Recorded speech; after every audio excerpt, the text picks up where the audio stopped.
kiddos. These are adults, 20s in their mid-20s, who had played at very high levels. You know, some of the best players that I've seen play were out there on the playground playing pickup with them and enjoying every minute of it. Yeah. And that's the beautiful thing about the beautiful game, is that when you understand how difficult it is, I understand I was a late starter and a slow learner of this game. And maybe in some ways it's been better for me because I've been able to learn it through my 20s and 30s, through the years where I could really understand the pieces and the components of it and understand how difficult it is. Like, go home tonight and try to wash the dishes with your feet, and you'll find out how difficult it is to master a game that you use only your feet.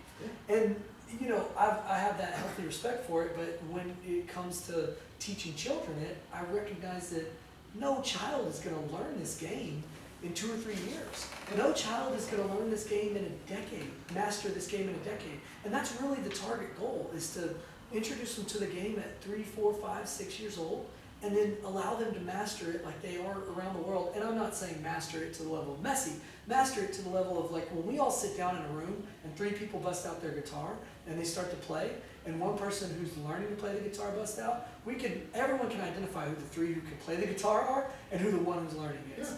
And that's all I'm talking about, is mastery, general mastery of the sport in that level. Yeah, and a big part of the next step for U.S. soccer, and we're seeing this, I think, because you have myself and Anthony, who played growing up, educating our kids. So we're getting more of the kid learning on the knee of that. And as a country that has all these immigrants coming here from Europe and there's South pockets America, of that culture there's being pockets spoken, of that culture for sure. that's helping. I think that's where you're 100%. starting to see some of this, almost in spite of the system we have, That's right. coming through. And that hopefully will be one of the factors that changes things from a grassroots standpoint. Grassroots change has always in America been what has the most outcome, the most positive outcome, the most effect long term, right? And that's how we're going to change the system, is from the grassroots up. It's parent education, it's coach education, it's reallocating of your funds. Like, parents are funding all of this. Yeah. There's very little being funded by anyone else. Like, you know, to the tune of, if you're sitting out there and you've got a kid that's 5, 6, 7, 8 years old, I have friends who've been playing ECNL level soccer for the last 2 or 3 years, spending $10,000 plus a year on soccer. Parents are funding it. And so as we begin to see a different option, a different pathway, we'll speak with our voice of money. Right, and that's part of the thing for me, and we'll hit one more point after this so we can wrap up, but is these sponsors, and I don't want to name them to call them out, of U.S. soccer. Where is your money going? Is it going to the executives or going to grassroots? And right now, it's not going to grassroots. Right. Let me just tell you, it's My not. kiddo's not seeing your money. We're not seeing your money. That's, if you want to invest in U.S. soccer, how do you invest in your local communities? How do you do that? Yep. And I guarantee you, if you look, you can find it. And then one of the last things I want to make is in Europe, and again, this is not saying it's perfect there, in Europe and in South America. But the numbers speak for themselves. You have FIFA agents that are part of this system. Yeah. And they're fixing it. There's a lot of things that, they're setting caps on how much money they can make, and they should. But they're part of the solution. And let me just tell you, guess what? You can't be a FIFA agent in the U.S. Like, why? Because the U.S. soccer has said, no, we're not going to allow that. Well, what that's doing is that's preventing the players, whether it's Noah or Paisley as a female side or whatever, they don't have that advocate. They don't have that person that's on their side. And again, a lot of that's financial, but that's the way the world works. Yeah. And well, let's just be real clear. FIFA agents aren't being paid by parents. They're being paid by the game. Right, absolutely. There's an incredible amount of money in finding the next Ronaldos, the next, and even just finding the next players that are playing in League 2, League 1, the championships. They're still making very good money. And so there's a lot of money in that organization system, and that's kind of what we're talking about here, is like, yes, people would say, oh, well, the problem, MLS doesn't make any money. I totally understand that. And they should be the ones making money at the top of the system so the money can trickle down. And as FC Dallas makes more money trickles down into the academy development. And you can clearly see that. Absolutely. You can clearly see in the last 15 years, years, part of the North solution Texas that we're seeing is going from DA to MLS next. The problem is there's only how many MLS teams? Right. There's not enough. There's not enough. And the USL is doing the best they can. And we have 50 states that we're spreading them across. So again, going to Europe, where Germany has 6 Yeah. leagues, and England has 6 leagues, and Belgium has, which is a tiny little country, Yeah. has 4 leagues or whatever. Oh, and And that's where one league has 30 clubs, I think I'm getting that roughly right here, yeah, is, you can't, it's It's not not gonna work, gonna it's not gonna work. definitely So people. the problem is, what they say against, here's the US Soccer's argument against FIFA agents. Well, if you turn pro, you can't play college. Okay, so what? Yeah, I mean that, so what? right. As long as you're telling the player at a team or his parents, hey, if you sign this contract with me, You can't. you can't play college. Right. Because guess what? There's a lot of people that shouldn't go to college. And that's the point. We're not going to win a World Cup in this country Yeah. until the best players aren't going to college. And I know the only people that don't benefit from that are colleges. Yeah. And they're making enough money already as it is. Like the way they're trapping the NWSL and to not allowing players to be pros, like there's players all Yeah, over there the was that country. girl in, was it Portland, I think? Yeah, she who's was playing like for the 16. Timbers. We Yeah. don't need to talk about her name, Yeah. Olivia Moultrie. But you know, at 14 she had to sign a professional contract with Nike because the MLS wouldn't allow her to play, NWSL wouldn't allow her to play, and that's all collegiate overlording. And basically, the lie that the college game is selling to the youth pay-to-play sports, and everyone's making money in the middle. Have no fear. Yeah. The lies they're selling is that this idea. Like I remember when my neighbor, who isn't as she didn't know as much about soccer, met us in the park and was like, we were talking to them about it, and she's like, well, this club, we won't name names, big club here in Central Texas came and they love my son. He's really playing well. This is a 6 or 7 years old. They want us to join. They're talking about looking at how many kids get a D1 scholarship from there and da da da da da. They're selling 7-year-olds on D1 scholarships. The reality is there's nowhere near enough D1 scholarships, and clubs, colleges aren't even giving out full D1 scholarships to most female athletes today. They're splitting them into partial scholarships and regulated by the NCAA and all of these protections against them having to spend the kind of money they're selling you on. And Title IX, who has been great for women's sports, yeah. absolutely, and not from 19. So one of the reasons that the women's team here is dominating is because of that. So this is not me saying anything against Title IX, but when you have a sport, American football, that takes up 85 scholarships, when you're a boy, no matter how good you are, there are no full scholarships. Right. I mean, there's not. There's not enough. There's not enough. It doesn't go around. Essentially, Texas, as big as we are, has essentially one Division I men's program, SMU. Right. Well, the team, a lot of players that know used to play on play for this big club you're talking about. Great team. Seen them play. They played against them last year. Fantastic team. To my knowledge, one of this great team is going to Division I school. And it's a Division I school. There's like 2,700 kids, boys playing for that group, and one is. And I know the statistics are probably I'm sure there are more. There's probably more. That's not the point. The point is that selling everyone on that idea and then closing all the loops so that no one can operate outside of this farce, basically, this system that's a farce. That they know that this year we're going to graduate 22 female seniors. I bet 4 or 5 of them will continue to play on in college. Maybe.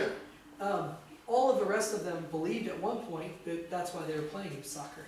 That's why they were willing to pay $3,000 to $5,000 a year to these clubs to play, is because they thought they would recoup that financially for their family in a college scholarship, and that was always a lie.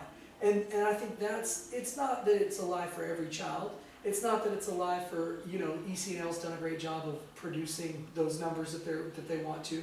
But it isn't the pathway. Like, I know a dozen kiddos who play incredible soccer who could all play in college right now and probably carve out some of those scholarships, have no desire to spend another 4 years in school after they've spent 12 years of their life in school. And that's one of the huge problems for athletes, is they don't want to go on to college. And so if you're competing with the best players in the rest of the world. I bought into that. Yeah. When my son started playing travel We all at 7, 8, college scholarship was one of the things. I hope he does.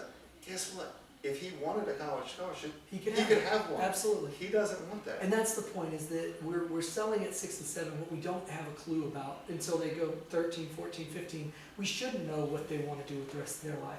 And we're making all these investments at 6 and 7 that don't pan out. And Jesus is pretty clear, like, where your treasure is, your heart is. And so when you put too much treasure into something, you imbalance what should be your heart on that matter.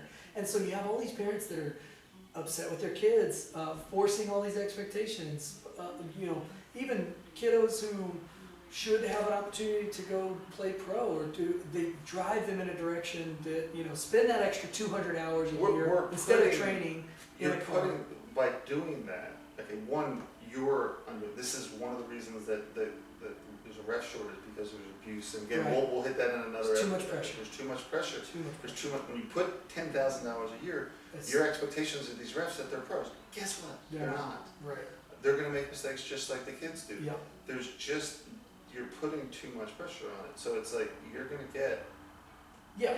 You're unbalancing the way this The way it system should work. be. It should naturally And work. it's just not working. Right. And we talk about this all the time, but your kid learns more from losing. Absolutely. Failure produces more success in the long term than immediate success. And so you should be embracing a system where refs suck, and where, like we went to a tournament this weekend at Pearson. Their team clearly won the match, had 3 balls in the back of the net that were pulled out because of bad calls. We're both referees, we looked at them. Yeah. And they ended up giving away a PK at the last minute. They'll learn more. The boys will learn more from that experience of banking out in the semifinals than lifting a trophy.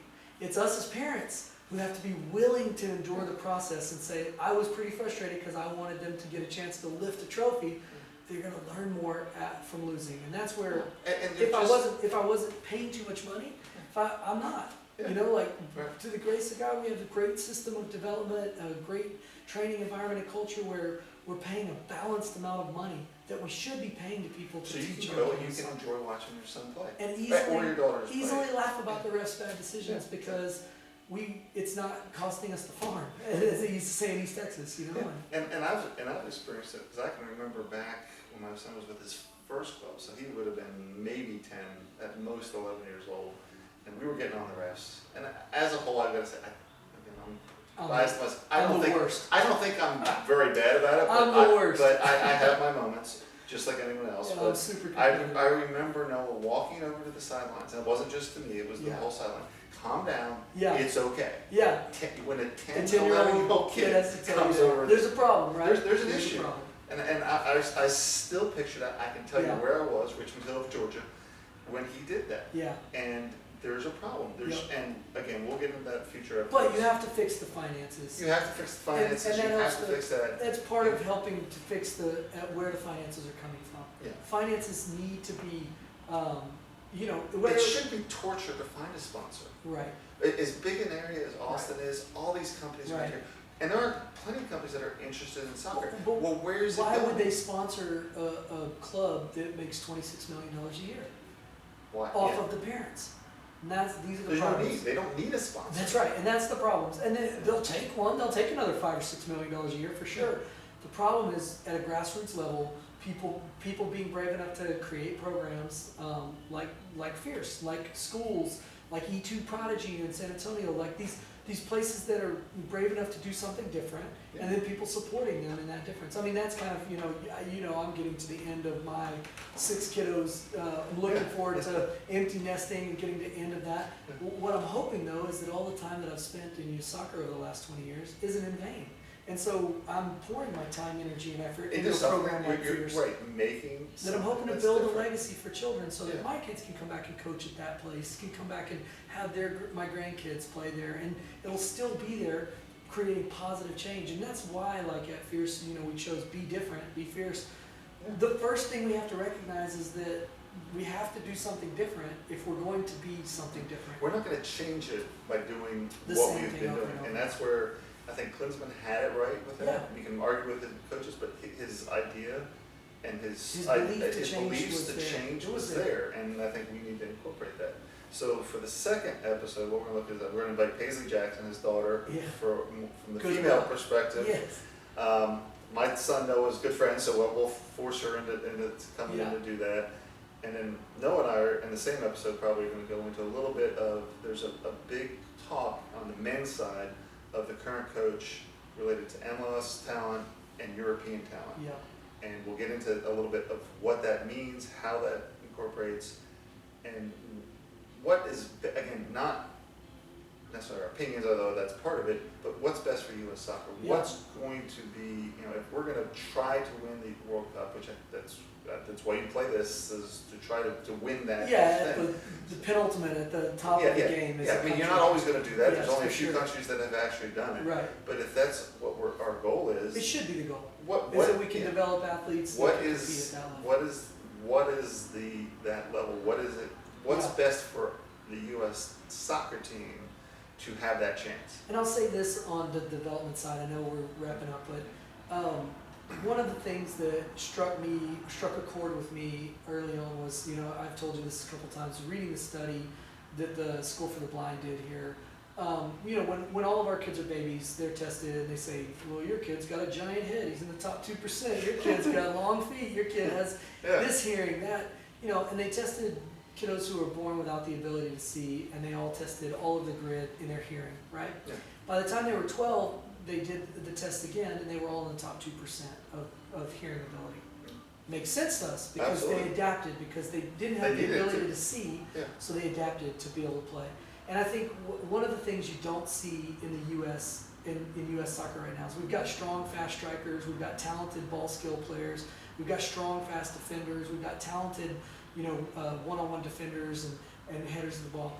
What you really lack is in the midfield that next level kind of Xavi, Pirlo, Fabregas, those guys who have the ability to almost read the game before the game develops. You don't have that, and I equate that to why I brought up the study with the blind kiddos being able to hear is because most of those people, Pirlo, Xavi, Pirlo, Xavi, Fabregas, those guys that I just talked about, they would get cut from a 7th grade high school football team here because they don't have the athletic ability. Oh, yeah. They're not fast in the sense of like track star fast.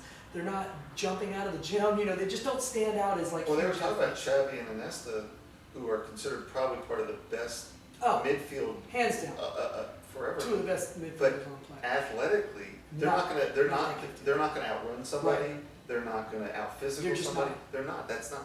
But they developed a sixth sense, almost an extra ability of being able to read the game, play the game a step faster. Their technical ability was phenomenal so they overcame all of these deficits that on a playground, when they were younger, they're not picked first.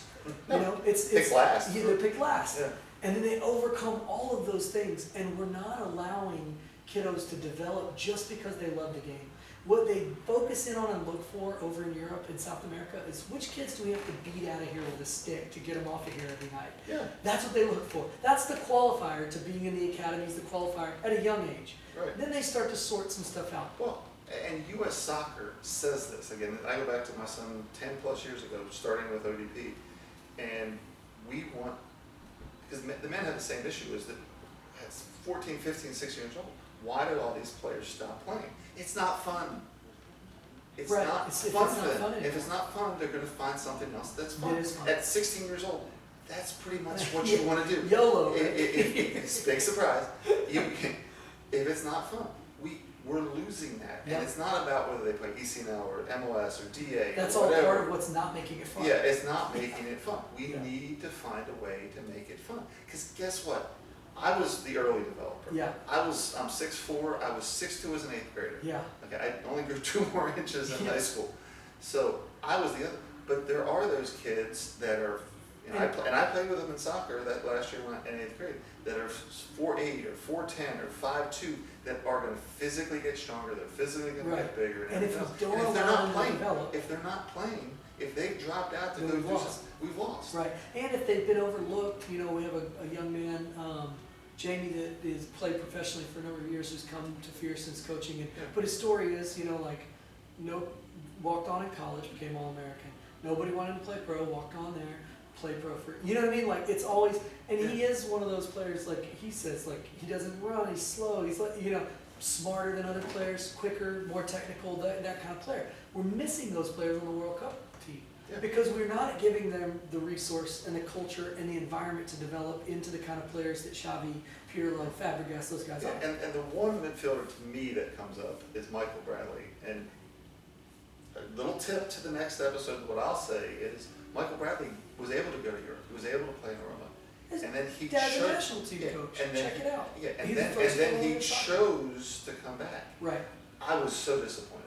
Yeah, And we'll get into that. Yeah, that's for another episode. Another episode of why I was disappointed in that. Yeah. And but he's one of those few midfielders in the U.S. history. You say he wasn't a Xavi, he wasn't a Nesta, but for the U.S. especially, he was an elite midfielder, and he made a choice to me, and I think Anthony would agree with me, didn't make any sense. Yeah. All right. Okay, Good, thank you. good chat. Appreciate it. Thank you, sir.